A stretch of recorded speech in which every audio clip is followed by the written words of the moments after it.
हमारी रीने को याद आता है वही लेटर्स जो कि मेरा भाई मुझे भेजा करता था। लेकिन जब जे ने उससे पूछा था ना, आखिर तुम इतने सारे लेटर्स को यहाँ पे रखे हुए क्यों हो, तुम इनको पढ़ती क्यों नहीं हो? और मैंने उसे कहा था नहीं, मुझे इन सब का जवाब लिखने की कोई जरूरत नहीं है। तो वो कहती है तुम्हें सच में लगता है कि तुम्हारी तरफ से एक लेटर मैं उसको पढ़ूंगी? तो इरहान कहता है क्या मतलब, तुम क्या सोच रही थी? तुम्हें पता है ना वो लेटर किसने भेजा था? मेरे नाम से वो लेटर कौन भेजता था? आखिर तुम उसको पढ़ क्यों नहीं सकती थी? और डैम इट, आखिर तुमने सब चीजों में से उसे इग्नोर क्यों किया? वो लेटर वो रेक्स बिगोनिया ने भेजा था। तो हमारी बहन सोचती है आखिर में मुझे वो नाम सुनना ही पड़ा जिससे मुझे नफरत थी। और वो सोचती है वो लेवेंडर सेंट जो कि उस लेटर के अंदर इन्फ्यूज थी, ऐसा लगता था कि वो याद करना चाहता हो हम लोग पहले कैसे मिले थे। लेकिन हर बार जब भी मैं उस लेवेंडर सेंट वाले लेटर को देखती थी ना, मेरा दिल करता था इस दुनिया से गायब हो जाऊं, किसी ब्लैक होल में चली जाऊं। तो हमारी रीने सोचती है मुझे हर बार ऐसा ही लगता है कि वो मेरे पीछे है। और वो मुझे कहता है रीने क्या तुम्हें याद है ना, जिस दिन हम पहली बार मिले थे तुमने मुझे लेवेंडर फ्लावर्स दिए थे, उसी दिन मैं तुम्हारे प्यार में पड़ गया। वो सोचती है मैं इस बात को याद नहीं करना चाहती, काम डाउन रीने, तुम्हें काम डाउन रहना होगा। तो उसका भाई तो चिल्लाई जा रहा था। वो कहता है डैम इट, तुमने उनमें से एक लेटर भी नहीं पढ़ा, तुमने सब कुछ बर्बाद कर दिया रीने, तुमने सब कुछ बर्बाद कर दिया। आखिर तुम रेक्स को कैसे रिजेक्ट कर सकती हो? रीने मुझे बताओ क्या तुम उसके साथ बस बात नहीं कर सकती? वो आखिर इतना भी बुरा नहीं है, तुम उसके साथ रह नहीं सकती? तो हमारी हीरोइन सोचती है स्टूपिड इरहान, इसको पता नहीं है रेक्स कितना ज्यादा हॉरिबल है। वो कहती है आखिर तुम ऐसे एक्ट क्यों कर रहे हो? तुम्हें क्या लगता है कि रेक्स के झूठे चाटने से तुम उसके साथ अच्छे से रहोगे? वो कहता है मैं उसके साथ जो कुछ मर्जी करूं, वो मेरा बिजनेस पार्टनर है, अगर उसने मुझे इन्वेस्टमेंट ना दी तो मेरा बिजनेस फेल हो जाएगा। लेकिन रेक्स बिगोनिया को तुम चाहिए हो, उसे कोई और नहीं चाहिए। और अगर वो तुम्हें पार से करा तो हमारी फैमिली को बर्बाद कर देगा। रेक्स बिगोनिया में ड्यूकडम का वारिस है, और अगर तुम ड्यूक की मिस्ट्रेस बन गई ना तो तुम पूरी जिंदगी ऐशो आराम से रहोगी, तुम ये नहीं चाहती। और इस तरह मेरी क्यूट सी कजन से मुझे भी फायदा होगा। तुम नहीं चाहती मेरे पास इन्वेस्टमेंट आए, प्लीज मेरी थोड़ी सी हेल्प कर दो ना। तो हमारी बहन कहती है बस यही तुम्हें यही चाहिए क्या? तुम अपने थोड़े से पैसों के लिए अपना प्राइड साइड पे रख दोगे, अपनी बहन को किसी और के पास भेज दोगे? वो कहता है क्यों नहीं, आखिर मैं ऐसा क्यों नहीं कर सकता? और तुम्हें ये पता ना हो लेकिन मेरे पेरेंट्स हमेशा तुम्हें सपोर्ट करते रहे हैं, और हमारी फैमिली के बगैर तुम कुछ भी नहीं हो। जैसे ही मैं यहाँ का वारिस बन गया ना, मैं तुम्हें यहाँ से बाहर निकाल दूंगा। और तुम्हें क्या लगता है कि यहाँ से निकलने के बाद तुम अपनी वो छोटी सी जड़ी बूटियां बेचकर कुछ पैसे कमा सकती हो? इस बारे में गौर से सुनो, अगर रेक्स की फीलिंग वो चेंज हो गई ना तो फिर ड्यूक की मिस्ट्रेस की पोजीशन तुमसे छीन जाएगी। तुम्हें क्या लगता है रेक्स बिगोने के अलावा कोई तुम्हें पसंद कर सकता है? तो हमारी उन कहती है अंकल और आंट, तुम्हें उनके बारे में सॉरी फील नहीं होता अपने पेरेंट्स के बारे में? वो कहता है आखिर मुझे सॉरी क्यों फील होगा, अगर बिजनेस सक्सेसफुल हो गया तो इससे उनको भी फायदा होगा। ठीक है ये मैं अपने पेरेंट्स के लिए कर रहा हूँ, तुम भी अपने अंकल और आंट को बहुत ज्यादा पसंद करती हो ना, तो तुम्हें उनके फैमिली की तरफ फेवर रिटर्न करना होगा, ठीक है? तो हमारी उन सोचती है ये तो बकवास करने में बहुत ज्यादा अच्छा है। तो तब उसका कजन कहता है अगले वीक बिगोनिया डिगडम में एक पार्टी होने वाली है और तुम्हें वो अटेंड करनी होगी। तो हमारी कहती है लेकिन मैं क्यों करूं? तो वो जल्दी से आगे बढ़ता है और उसका मुंह पकड़ लेता है। वो कहता है दोबारा मुझे ये कहने के लिए मजबूर ना करना, और दोबारा भागने के बारे में सोचना मत, वरना मैं रेक्स को बता दूंगा और फिर तुम कहीं भी जाओगी ना तो तब वो तुम्हारे पीछे ही होगा। तो हमारी हीरोइन वो उसको घूर के देखती है तो तब उसका चेहरा छोड़ देता है। वो कहता है तुम कितनी बदतमीज हो रही है, तुमने तो एक बार पलक भी नहीं झपकाई, तुम्हें आखिर मुझसे डर क्यों नहीं लगता? और तब वो वहां से डर लगता है। वो कहता है जो कुछ आज मैंने कहा उसको इग्नोर ना करना, और अगर सच में तुम्हें उससे इतनी नफरत है तो फैमिली के लिए सब कुछ करो। और उसके बाद वो दरवाजा बंद करके वहां से निकल गया था। तो रीने बेचारी, उसकी सारी हिम्मत खत्म हो गई थी और वो अपने बेड पे बैठ जाती है। और तब वो तो बहुत ज्यादा निढाल हो गई थी। वो सोचती है फैमिली, हाँ बिल्कुल मेरे अंकल और आंट मेरे लिए एक फैमिली हैं, लेकिन जब पहली बार मैं उनसे मिली थी तब भी उन्होंने यही कहा था, अब हम लोग फैमिली है। लेकिन वो सोचती है मेरी फैमिली, सच में वो लोग तो बहुत ही ज्यादा अच्छे हैं, और मेरे मॉम और डैड के गुजरने के बाद जब मैं यहाँ पर आई थी तो अंकल ने कहा था हम लोग तो हमेशा से फैमिली है ना। और मेरी आंट वो तो बहुत ज्यादा स्माइल कर रही थी और उनकी smile same to same mom की तरह थी। ऑफ कोर्स वो मॉम की बहन थी ना इसीलिए। लेकिन तब तब मेरे पास ये हालत नहीं थी कि मैं उनकी स्माइल की तरफ ध्यान दे सकूं, क्योंकि मेरे लिए जिंदा रहना बहुत ज्यादा मुश्किल हो रहा था। और तब वो चादर अपने ऊपर लपेट लेती है। वो सोचती है मेरी आंटी की फैमिली के लिए मुझे उनको रिपे करना ही होगा, लेकिन मैं सच में ऐसा कुछ नहीं चाहती, क्योंकि कुछ सालों पहले तभी मेरी यही हालत थी जब मैं पहली बार यहाँ पर आई थी। और तब उसे याद आता है जब अपने पेरेंट्स की डेथ के बाद वो वहां पर आई थी उनकी फैमिली में, तो तब उसने अपने आप को कमरे में बंद कर लिया था, और तब भी उसकी आंट की फैमिली ने उस पर गिव अप नहीं किया था। और तब उसकी आंट भी उसके पास आती थी मेड्स के साथ, लेकिन लूका उसका छोटा कजन वो भी उसके पास आता था, लेकिन हर बार वो उन्हें रिजेक्ट कर देती थी। और कुछ अरसे बाद भी उन्हें वहां आना नहीं छोड़ा, और लूका वहां जमीन पे बैठकर अपनी स्टोरी बुक्स पढ़ा करता था, लेकिन उसकी आंट उसके कहने पे भी उसने दरवाजा नहीं खोला। लेकिन तब उसकी आंट वहां चली गई थी और लूका वहां बैठा रह गया था। तो तब वो रीने कमरे की तरफ देखता है। वो सोचती है पूरा 1 साल मैंने ऐसे गुजारा, मैं कभी भी अपने कमरे से बाहर नहीं निकली, बस खाना जो खाना होता था अपने कमरे में खा लेती थी, लेकिन मुझे पता था कि मैं अभी भी जिंदा हूँ। तो तभी उसे कमरे के बाहर से आवाज आती है, मास्टर लुका कि आप अभी तक यहाँ पे बैठे हैं, हालवे तो बहुत कोल्ड है, आपको अपने कमरे में जाना चाहिए। तो लुका कहता है नहीं नहीं, रीने अगर बाहर आ गई जब मैं चला गया तो वो सोचती है लुका आंट का दूसरा बेटा, लेकिन वो हमेशा डोर के पास बैठा रहता है, कितना अनोइंग है ना। और ये तो एक मजाक बिल्कुल नहीं है, लेकिन लुका एक फेरी टेल पढ़ा था, वहां लिखा था एक लड़की और लड़का दोनों सफर पे गए और दोनों ने हाथ पकड़े हुए थे और दोनों बहुत खुश थे। तो हमारी हन सोचती है अगर तुम फेरी टेल पढ़ने वाले तो कहीं और जाके पढ़ो या फिर खामोशी से पढ़ लो, लेकिन वो सोचती है मैं तो इसकी वजह से सो भी नहीं पा रही। लेकिन हर दिन ही यहाँ पर आ जाता है और जितना मैं होश में होती हूँ ना, मुझे लगता है कि मैं गायब होना चाहती हूँ और मेरा दिल करता है किसी ऐसी जगह भाग जाऊँ जहाँ पे कोई भी ना हो। तो तब लुका आगे बढ़ा था, लड़की ने चिल्ला कहा यहाँ से चले जाओ, मैं अकेले रहना चाहती हूँ। और हमारी ने उसकी सारी कहानी सुन रही थी। तो आगे वो पढ़ता है, लड़के ने कहा बिल्कुल नहीं, मैं तुम्हें छोड़ के कहीं नहीं जाऊंगा। तो हमारी सोचती है आखिर ये सब कुछ मुझे क्यों सुना रहा है। तो तब वो स्टोरी आगे बढ़ी जा रहा था। उसके बाद लड़के ने लड़की का हाथ बिल्कुल नहीं छोड़ा और तब से वो उसके साथ था। लड़की ने कहा कि मुझे बर्ड्स बहुत ज्यादा पसंद है। तो हमारे यहाँ वो थक हार के उठती है, वो सोचती है मुझे इसकी बातें नहीं सुननी, कितना शोर कर है ना ये। और तब वो अपने दरवाजे के पास आती है, वो कहती है कि तुम्हें पढ़ना ही कहीं और जाके पढ़ो। लेकिन तब लुका आगे बढ़ जा था। लड़की ने उस लड़के को दूर धकेल दिया, लेकिन वो लड़का जिसका दिल टूट गया था उसने कभी भी लड़की को मुड़कर नहीं देखा। वो सोचती है क्या ये सब कुछ मुझे सुनाना चाहता है इस स्टोरी के जरिए कि वो दोबारा मुड़ के यहाँ पर नहीं आएगा। लेकिन अगर ऐसा है भी, फिर भी मैं रोना भी चाहूँ तो मेरी आंखों से आंसू नहीं निकल रहे।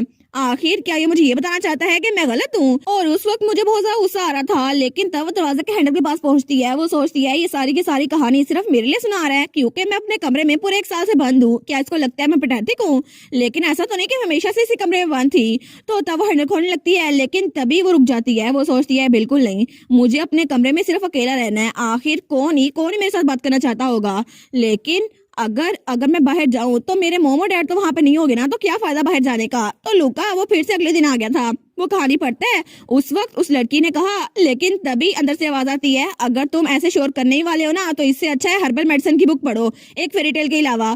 तो तब लुका तो बड़ा खुश हो गया था। वो कहता है सच्ची? लेकिन वो कहता है वो सब कुछ तो पढ़ना बहुत ज्यादा बोरिंग लगता है, मैं वो क्यों पढ़ूंगा। तो हमारे सोचती है ये मेरा मजाक उड़ा रहा है, मैंने इसको कहा था, लेकिन ये मैं एक बच्चे से क्या एक्सपेक्ट कर रही हूँ। इसको पता नहीं है मेरी सिचुएशन क्या है। अगर इसे अपने साथ खेलने के लिए कोई प्लेमेट चाहिए ना तो अपनी फैमिली के पास जाए। तो तब रीने चिल्ला कहती है दोबारा यहाँ पे मत आना, ठीक है। तो वो कहता है बिल्कुल नहीं, मैं तो रोजाना यहाँ पर आऊंगा, चाहे तुम चाहो या फिर ना चाहो, क्योंकि तुम मेरी सिस्टर हो ना। तो हमारी हीरोइन वो सोचती है कितना अनोइंग है ये। लेकिन उसके बाद बहुत सारे दिन हो गए लेकिन लुका वापस नहीं आया।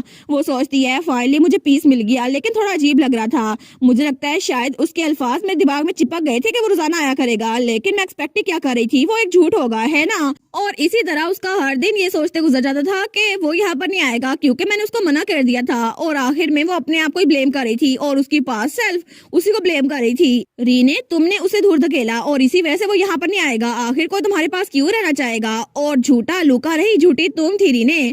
तो वो सोचती है नहीं ये सच नहीं है, मैं सस्पेक्ट नहीं कर रही थी। लेकिन तभी उसी वक्त वहां पर लुका की आवाज आती है, सिस्टर मैं यहाँ पर आ गया। तो तब उठ के बैठती है। वो सोचती है क्या एक्सपेक्टेशंस, मेरी एक्सपेक्टेशंस पे वो पूरा उतरा। तो तब लुका फाइनली एक और बुक लेकर आया था। वो कहता है विंटर वेकेशन शुरू हो गई है ना, तो मुझे एक और बुक मिली है इस सेमेस्टर में, तो मैं तुम्हें वो पढ़ के सुनाऊंगा। आई होप कि तुम्हें वो बहुत पसंद आए सिस्टर।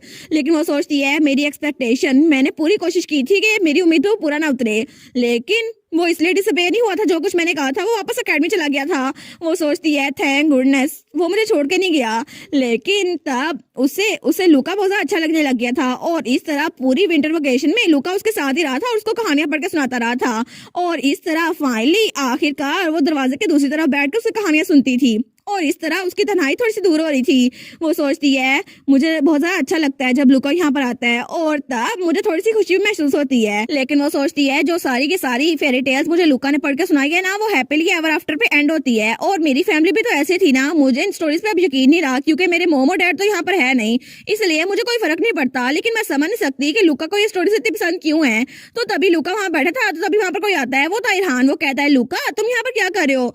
तो वो कहता है ब्रदर इरहान मैं तो रीने को कहानियां पढ़ के सुना रहा था। तो उसका भाई कहता है तुम पागल हो गए क्या, यहाँ पे इतनी ज्यादा ठंड है।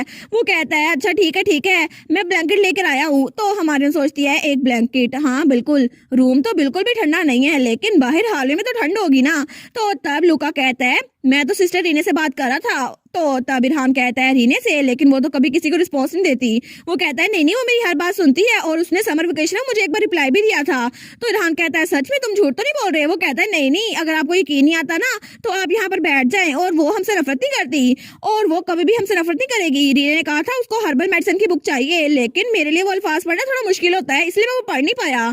तो रीने सोचती है क्या ये इसलिए पढ़ नहीं पा रहा था क्योंकि इसके लिए वो अल्फाज मुश्किल थे? तो बाहर से दोनों भाइयों की बात करने की आवाज आ रही थी। तो तब इरहान भी उसके साथ बैठ गया था, लेकिन तभी इरहान को छींक आती है। तो लुका कहता है भाई आप कितने गंदे हैं ना, आपको छींक आ रही है, आपसे मुझे भी बीमारी फैल जाएगी। तो हमारी हीरोइन वो सोचती है ठीक है, अब रोने का कोई टाइम नहीं है, मुझे अपने फ्यूचर की तरफ तवज्जो देनी चाहिए। तो तब उठती है, तो बाहर से लुका और इरहान की आवाज आ रही थी, लेकिन तभी हमारी हीरोइन वो दरवाजा खोलती है। तो इरहान वहां पर देखता है, वो कह रहा है क्या? तो लुका कहता है क्या रीने ने अभी दरवाजा खोला? तो तभी कमरे के अंदर से आवाज आती है बाहर बैठने से अच्छा है तुम लोग अंदर आ जाओ, क्योंकि बाहर बहुत ज्यादा ठंड है। तो लुका और इरहान एक दूसरे की तरफ देखती हैं। तो लुका तो बड़ा खुश था, वो कहता है हाँ हाँ बिल्कुल। तो तब इरहान भी उठ गया था और लुका जाते ही रीने को गले लगा लेता है। वो सोचती है इसी तरह मेरी जिंदगी की वो बैटल उसका खात्मा हुआ और फाइनली मैंने फिर से लोगों से मिलना शुरू कर दिया। और मुझे भी ऐसे लग रहा था जैसे लुका को लग रहा था, क्योंकि फाइनली मेरी कोई फैमिली थी और इस तरह मेरे दोनों भाई मेरे साथ थे। और उसके बाद अंकल और आंटी भी मेरे कमरे में आए और मैंने उनको भी गले लगाया। और फिर वो मेड जो पूरा साल मेरे लिए फिक्रमंद थी वो भी अंदर आई और वो भी मुझे देखकर बहुत ज्यादा खुश थी। लेकिन तब मैंने पहली बार अपनी खिड़की खोली और तब मुझे थोड़ा अच्छा लगा और तब वो गहरी सांस लेती है। वो सोचती है मुझे लगता है कि मुझे फाइनली अपने रूम को छोड़ना चाहिए। और तब वो बाहर निकल रही थी। वो सोचती है शायद मुझे ड्राइंग रूम में जाना चाहिए, सब लोग वहीं पे बैठे होंगे ना, तो मैं उनको सरप्राइज करूंगी। और क्या मैं लुका को भी सरप्राइज करूं? लेकिन तभी वहां से उसको आवाज आती है फादर प्लीज इस बारे में और सोचें। वो सोचती है ये तो इरहान की आवाज है ना, सब लोग तो लिविंग रूम में है, अगर मैं वहां पर अचानक से गई तो शायद उनको बुरा ना लग जाए। लेकिन तभी उसे आवाज आती है आखिर आप रीने को फैमिली रजिस्ट्री में ऐड क्यों करना चाहते हैं? और मैं ऐसा बिल्कुल नहीं चाहता। और वो था इरहान, वो कहता है वो तो हमारी बहन है भी नहीं, आखिर आप उसको फैमिली रजिस्ट्री में ऐड क्यों करना चाहते हैं? तो हमारी यहाँ सोचती है इसका क्या मतलब हुआ, वो लोग मुझे अपनी फैमिली में ऐड करना चाहते हैं। लेकिन इरहान वो तो ऐसा कुछ नहीं चाहता। तो इरहान चिल्ला के कहता है वो हमारी फैमिली की मेंबर नहीं है। तो उसकी मॉम कहती है काम डाउन इरहान, रीने हमारी फैमिली का पार्ट है ना, और अगर वो हमारी फैमिली में फॉर्मल अडॉप्शन से ऐड हो जाए तो फिर क्या हो जाएगा, तुम लोग सच में बहन भाई बन जाओगे। तो लुका कहता है मुझे तो ये बहुत ज्यादा पसंद है। तो इरहान कहता है लुका ऐसा बिल्कुल नहीं हो सकता। तो इरहान वहां से जाने लगता है। वो कहता है नहीं हमारी फैमिली में सिर्फ हम 4 लोग हैं और अगर उसे फैमिली चाहिए ना तो वापस अपनी फैमिली के पास चले जाए। तो उसका फादर कहता है इरहान तुम ऐसा कैसे कह सकते हो, वो वापस नहीं जा सकती। तो तब हमारी रीने की आंटी कहती है काम डाउन डियर, मुझे लगता है उसको थोड़ा गुस्सा है लेकिन वो ठीक हो जाएगा। तो रीने का अंकल कहता है लेकिन वो इतना सेल्फिश कैसे हो सकता है। तो तब बाहर हमारी हीरोइन वो थोड़ा चुप के खड़ी हो गई थी और इरहान वहां से निकल गया था। वो सोचती है मुझे कभी लगा नहीं था कि मेरे अंकल और आंट मेरे बारे में सोचते होंगे, लेकिन मुझे बहुत ज्यादा खुशी हुई कि वो मुझे अपनी फैमिली समझते हैं। फिर भी वहां से निकलने लगती है और सोचती है मैं फैमिली रजिस्टर में ऐड हूँ या ना हूँ, लेकिन ये लोग मेरी फैमिली है और मैं कभी भी इनको अलग नहीं होने दूंगी। और जब उसके अंकल और आंट उसे पूछने आए थे ना कि वो उसकी फैमिली में ऐड होना चाहती है या फिर नहीं, तो उसने मना कर दिया था क्योंकि वो नहीं चाहती कि उसकी वजह से उसके अंकल और आंट वो ट्रबल में आए। तो तब उसके अंकल और आंट एक दूसरे की तरफ देखती है और तब वो रीने को गले लगा लेते हैं। वो कहती है ठीक है इसके बाद सब कुछ अच्छा हो जाएगा, मुझे यकीन था, लेकिन उस वक्त मैंने यही सोचा था। और उसके बाद टाइम गुजरता गया और 2 साल और गुजर गए और इस तरह वो लोग एक फैमिली की तरह रहने लग गए। और तब इरहान का रवैया भी उसके साथ ठीक था क्योंकि कभी कभार वो उसके साथ हॉर्स राइडिंग पे जाया करती थी।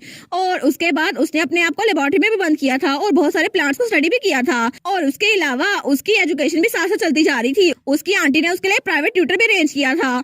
तो तब एक दिन वो एक फ्लावर शो पे जाती है। वो कहती है क्या मैं ये लेवेंडर फ्लावर्स ले सकती हूँ? और तब वो बगी में बैठी थी। वो सोचती है फ्लावर्स तो अच्छा गिफ्ट होते हैं ना, तो मुझे लगता है मुझे इरहान को ये देना चाहिए क्योंकि वो मेरा भाई है ना। तो पहले जो भी गलतफहमी हुई थी मुझे लगता है मुझे उसे दूर करना चाहिए, तो शायद उसको ये पसंद आएंगे। तो तब वो बग्गी से उतरती है। वो सोचती है ये फ्लावर्स तो अच्छे है ना, क्या पता उसे पसंद आए। तो जैसे वो मेड से पूछती है ना इरहान कहाँ पर है, तो वो कहती है वो तो रिसेप्शन रूम में है। तो हमारी वहां पर जाती है। वो सोचती है मैं इतनी नर्वस क्यों हो रही हूँ, मैं पहली बार इरहान को कोई गिफ्ट दे रही हूँ, लेकिन अच्छा होगा उसको ये पसंद आए। तो तब वो रिसेप्शन रूम का दरवाजा खोलती है। वो कहती है इरहान देखो मैं तुम्हारे लिए क्या लेके आई। लेकिन तभी वहां पर एक और आदमी बैठा हुआ था। तो तब वो वहां पर देखती है। वो सोचती है क्या इरहान का कोई गेस्ट भी आया हुआ था, ओ नो मैं तो गड़बड़ कर दी। लेकिन तभी वो सीधी होती है और तब फॉर्मली ग्रीट करती है। वो कहती है excuse me I am sorry, मैं थोड़ी जल्दी में थी इसलिए मैंने टेंशन नहीं दी। यहाँ पे मेरे भाई इरहान का कोई गेस्ट भी आया हुआ है। तो तब वो आदमी कहता है भाई, तो इरहान गड़बड़ाते हुए कहता है असल में ये मेरी बहन नहीं है, हम लोग कजन्स हैं, इसलिए ये हमारे साथ रहती है। तो हमारे सोचती है क्या मैं नेचुरल थी, लेकिन ये शख्स आखिर है कौन। और इरहान तो बहुत फ्लस्टर्ड लग रहा है, ऐसा लगता है ये बहुत ज्यादा इंपॉर्टेंट गेस्ट है, लेकिन मुझे क्या फर्क पड़ता है, अगर मैंने मैसअप किया है ना तो मुझे क्लीन अप भी करना चाहिए। तो तब वो लेवेंडर फ्लावर उस आदमी के सामने करती है। वो कहती है एक बार फिर से आई एम सॉरी, मुझे पता है ये मेरी गलती थी, लेकिन प्लीज क्या आप इन फ्लावर्स को एक्सेप्ट कर सकते हैं और मुझे माफ कर सकते हैं। तो तब वो आदमी वो फ्लावर्स की तरफ देखता है और तब हमें वो आदमी दिखा जाता है जो देखने में तो हैंडसम था, लेकिन वो बहुत ज्यादा खतरनाक लग रहा था। तो तब वो कहता है तुम्हारा नाम, तो रीने कहती है क्या, तो तब वो कहता है तुम्हारा नाम क्या है। तो हमारी रीने उसकी तरफ देखती है, वो कहती है मैं रीने हूँ। तो तब उसके हाथ से फ्लावर पकड़ने लगता है, लेकिन उसके हाथ को भी टच करता है। तो वो आदमी कहता है रीने ये तो बहुत ज्यादा प्यारा नाम है, लेकिन मैं इसको हमेशा याद रखूंगा। तो हमारी हीरोइन वो सोचती है आखिर ये क्या था, मुझे इतना अजीब महसूस क्यों हो रहा है, लेकिन तब वहां से निकलने लगती है। वो कहती है अब मैं यहाँ चलती हूँ। तो तब वो आदमी कहता है आखिर मैं तुम्हें दोबारा कब मिलूंगा। तो हमारी हीरोइन इरहान की तरफ देखती है, तो इरहान थोड़ा नर्वस था। वो कहती है अगर आप मेरे भाई के गेस्ट बनेंगे ना तो मैं फिर आपसे जरूर मिलूंगी। तो वो कहता है सच में, तो फिर मैं दोबारा तुमसे जरूर मिलूंगा। तो हमारी और उसको ये सब कुछ प्रेजेंट में याद आता है, लेकिन तभी उसकी आंख खुलती है। वो सोचती है क्या सुबह हो भी गई। तो तब उठ के बैठती है। वो सोचती है जब मैंने डिसाइड किया कि मैं अपनी आंटी के घर में आऊंगी छुट्टियों के लिए, तब मैंने अपने आप को प्रिपेयर किया था इरहान की इंटेंस एटीट्यूड के लिए और इस नाइटमेयर के लिए भी।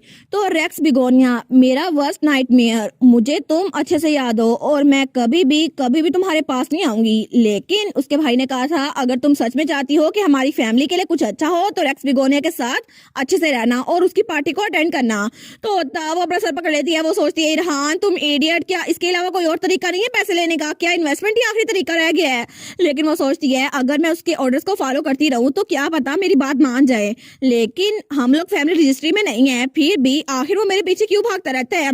और अगर उसका बिजनेस फेल हो गया तो फिर काउंट की फैमिली का बिजनेस भी फेल हो जाएगा, कितना बेवकूफ है ना वो। लेकिन वो सोचती है असल मसला ये है कि मुझे हमारी फैमिली बहुत ज्यादा पसंद है, उसे भी और मुझे भी।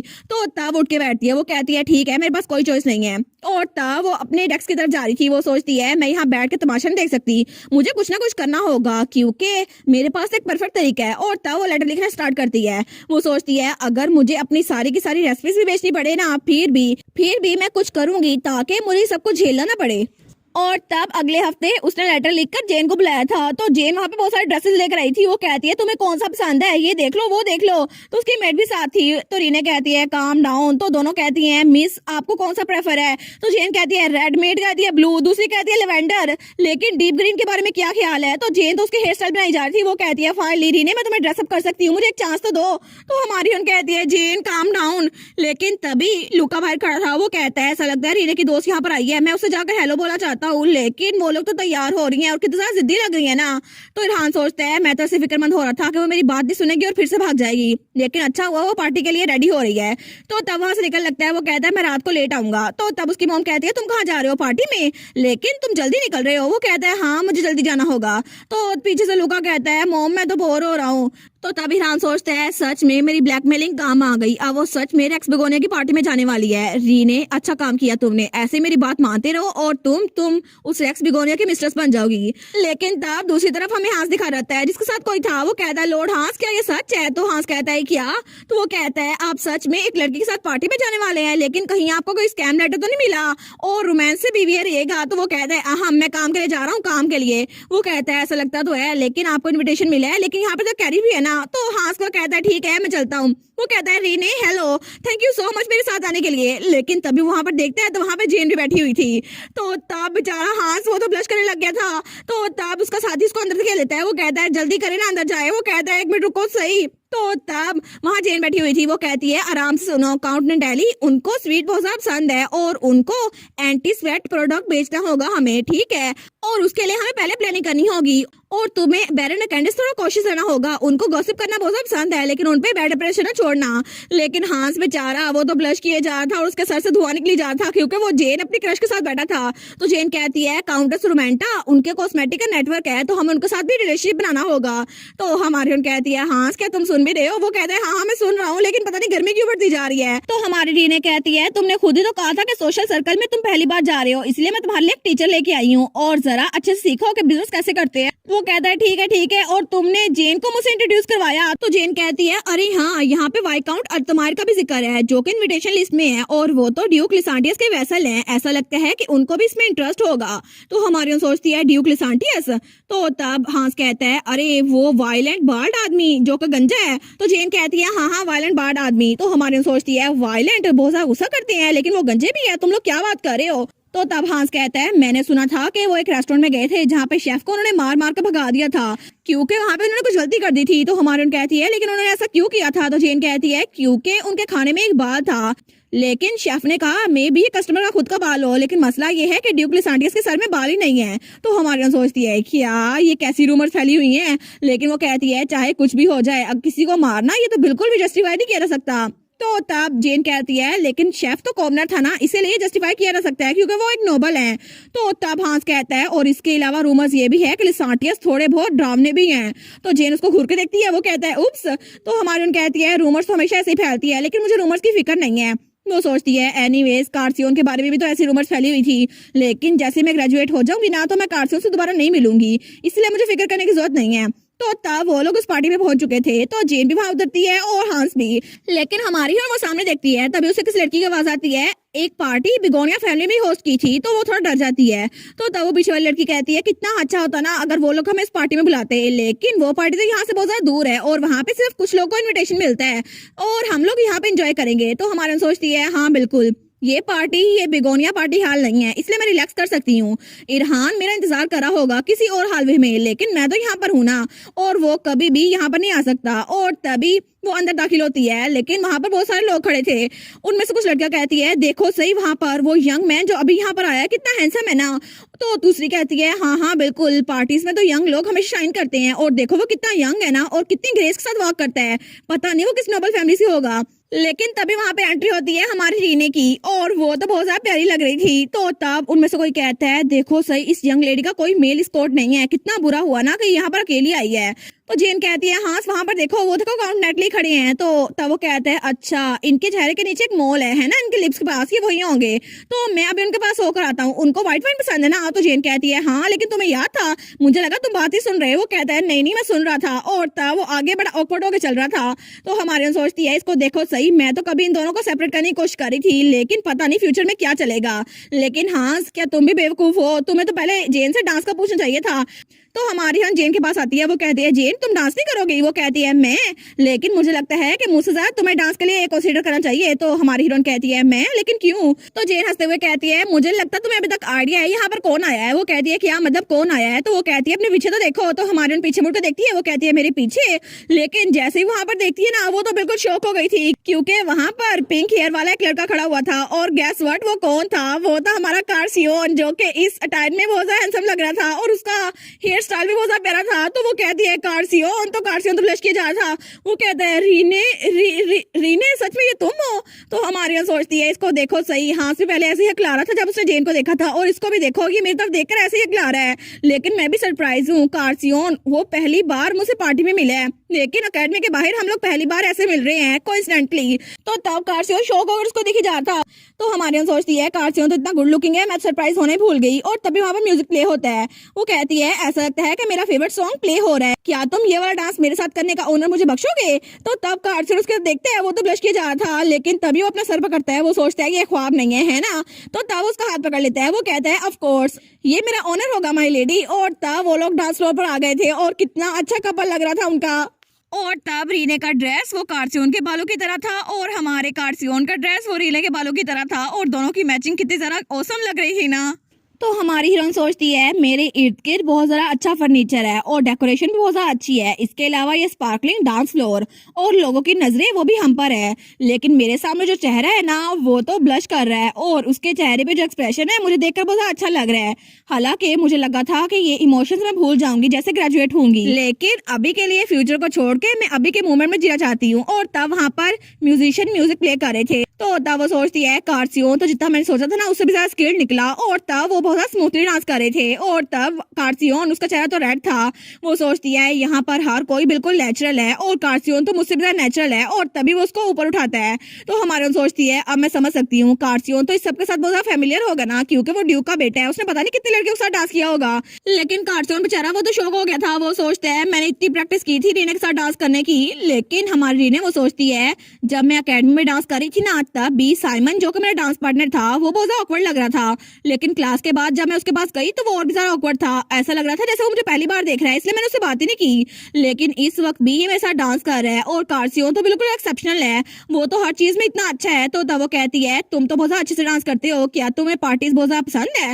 वो कहता है हाँ बिल्कुल, लेकिन वो दिल में सोचता है कितनी क्यूट है रीने, आखिर तुम ऐसे चेहरा कैसे बना सकती हो, तुम तो कितनी क्यूट हो ना। तो वो कहता है मुझे असल में पार्टी जितना पसंद नहीं है, लेकिन अगर मैं तुम्हारे साथ हूँ ना तो मुझे अब ये पार्टी बहुत ज्यादा अच्छी लगने लग गई है। और तब वो स्माइल करता है, लेकिन रीने तब वो भी ब्लश करना शुरू करती है। वो सोचती है मुझे लगा था कि कार्सियोन जब मेरे साथ है ना तभी मुझे रिलैक्स फील होता है, लेकिन कितना अनोइंग है ना, हर बार जब मेरे साथ होता है तो मेरा दिल बहुत ज्यादा तेज से धड़कता है और मैं अपनी नर्वसनेस को हाइड करने की कोशिश कर रही हूँ, लेकिन फिर भी मैं इतनी नर्वस क्यों हुई जा रही हूँ। तो तभी वो डांस करते करते कार्सियोन के पाँव पे पैर रख देती है। वो कहती है आई एम सॉरी, मुझे लगता है कि मुझे प्रैक्टिस अच्छी करनी चाहिए। वो कहता है कोई बात नहीं, मिस्टेक तो होती रहती है ना, और मैं अपने पाँव थोड़े पीछे कर लूंगा, इसलिए माफी ना मांगो।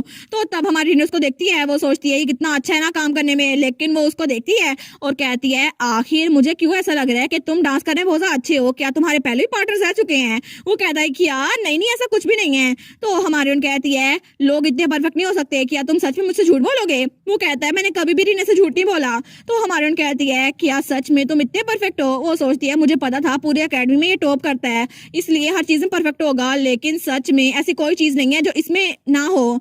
तो तब कार्सियोन उसको देखी जा रहा था। वो सोचती है कार्सियोन आज तो उससे ज्यादा परफेक्ट लग रहा है और ऐसा लगता है कि ये सच में एक नोबल का बेटा है। लेकिन वो कहती है मुझे माफ कर दो और मेरी बात को इग्नोर कर दो। तो वो कहता है नहीं रीने, मेरे लिए हमेशा ये तुम ही थी, क्योंकि रीने के अलावा मैं कभी किसी की तरफ देखना नहीं चाहता। और तब वो फिर से उसको उठा लेता है। वो कहता है मैं बहुत ज्यादा खुश हूँ कि तुम मुझे परफेक्ट समझती हो, क्योंकि सच में मैं तुम्हारे लिए परफेक्ट बनना चाहता हूँ और हर वक्त मैं तुम्हें ढूंढता रहा था। इन पूरी की पूरी छुट्टियों में मेरा दिल करता था तुम्हारे पास आ जाऊं, इसीलिए। तो हमारी रीना सोचती है क्या आखिर ये क्या है, अगर ये ऐसे ही कहता रहा ना तो आखिर मैं इसके प्यार में क्यों नहीं पड़ूंगी। और तब उनका डांस खत्म हो गया था तो रीने उसको देखी जा रही थी, लेकिन तभी कार्सियोन बेचारा उसका तो हैंड भी रेड हो गया था। तो तब वो रीने के पास आता और कहता है रीने मैं बस तुमसे इसलिए पूछ रहा हूँ क्योंकि मैं क्यूरियस था, लेकिन पहले क्या तुम थोड़ी सी जेलस हो रही थी? तो रीने बेचारी ब्लश करने लग जाती है। वो कहती है नहीं ऐसी कोई बात नहीं है। तो कार्सियोन वो कहता है रीने मैं सच में कसम खाता हूँ कि मैं तुम्हारे अलावा कभी किसी लड़के के साथ डांस नहीं किया और इस पार्टी में मेरा फर्स्ट डांस तुम ही थी और हमेशा से मेरी फर्स्ट तुम ही रहोगी, तो इसीलिए कभी किसी बारे में जेलस ना होना। तो हमारे कहती है तुम डांसिंग की बात कर रहे हो ना? वो कहता है सिर्फ डांसिंग नहीं लेकिन हर एक चीज, मैं चाहता हूँ कि मेरी हर एक चीज तुम्हारे साथ ही हो, क्योंकि मैं हमेशा तुम्हारे साथ रहना चाहता हूँ। तो वो सोचती है ये तो मुझसे ऐसे बात कर रहा है जैसे हम लोग लवर्स हों, लेकिन इन अल्फाज को सुनकर मेरा दिल में सुकून उतर आया है और मैं सच में फ्यूचर को इग्नोर करना चाहती हूँ। तो वो कहती है कार्सियोन, तो कार्सियोन कहता है हाँ क्या हुआ? वो कहती है मैं इसके बाद घर नहीं जाने वाली, मैं सीधा अकेडमी में जाने वाली हूँ, तो क्या तुम भी अकेडमी में आ जाओगे? तो वो कहता है हाँ बिल्कुल, क्योंकि रीने के अलावा वैसे भी छुट्टियां बोरिंग गुजरती हैं तो मैं भी अकेडमी में रहूंगा, क्या ये तुम्हारे साथ ठीक रहेगा? वो कहती है हाँ बिल्कुल ठीक है। वो सोचती है ये सब कुछ मैंने जानबूझ के किया क्योंकि मैं कार्सियोन के साथ और टाइम गुजारना चाहती हूँ। तो तब वो लोग वहां से निकल रहे थे। वो कहता है रीने अगर ये ठीक है तो हम लोग कुछ खाने के लिए चले? वो कहती है इस वक्त? वो कहता है हाँ बिल्कुल। वो सोचती है डेफिनेटली मुझे यही लगता है कि हमेशा इसके साथ मैं खुश रहूंगी। लेकिन दूसरी तरफ इरहान वो तो जमीन पे गिरा हुआ था। वो कहता है एक मिनट रुको, मैं सच में कह रहा हूँ कि वो सुबह पार्टी के लिए तैयार हो रही थी लेकिन अभी तक वो पहुंची क्यों नहीं है? तो तब उसके पाँव पे कोई पैर रखता है। वो कहता है सच में तुम्हें लगता है कि रीने मुझे पसंद नहीं करती, लेकिन मैंने तो उसे अपनी नोबल वुमेन बनाने की पोजीशन दी थी, क्या ये काफी नहीं है? तो इरहान वो कहता है नोबल वुमेन, तुम उसको अपनी मिस्ट्रेस ही बनाना चाहते? तो वो कहता है क्यों, क्या तुम्हें मुझ पर ट्रस्ट नहीं है? वो कहता है नहीं ऐसी बात नहीं है। तो रेक्स बिगोरिया कहता है अच्छा मैं समझ गया, अब मुझे समझ आ गया कि रीने मुझे अवॉइड क्यों कर रही है, क्योंकि उसको मुझ पे ट्रस्ट नहीं है। तो इरहान कहता है नहीं ऐसा नहीं है, वो तुम्हें नापसंद करती है। तो तब रेक्स बिगोनिया वो हंसता है। वो कहता है अच्छा तो मुझे रीने को दिखाना होगा कि मैं उससे कितना ज्यादा प्यार करता हूँ, क्योंकि इस तरह रीने मेरे साथ रहेगी और मैं बस उसको अपना बना के रहूंगा चाहे मुझे कुछ भी करना पड़े। और इसी के साथ सीजन 1 यहीं पर खत्म। तो आप लोग बताइएगा आप लोग को इसका सीजन 1 कैसा लगा और आप लोग का फेवरेट कैरेक्टर कौन सा था। मेरा फेवरेट कैरेक्टर तो कार्सियोन ही है, क्यूटू पाए। सबके सामने इतना बुली बनता फिरता है और हमारी हीरोइन के सामने पुकी सा बनता है। और आप लोग बताना आप लोग का फेवरेट कैरेक्टर कौन सा है। और मजीद वीडियोस देखने के लिए चैनल को सब्सक्राइब कर दें और वीडियो को लाइक कर दें। तो मिलते हैं सेकंड सीजन में और प्लीज अपना ख्याल रखिएगा। Thank you so much for watching my videos and bye bye.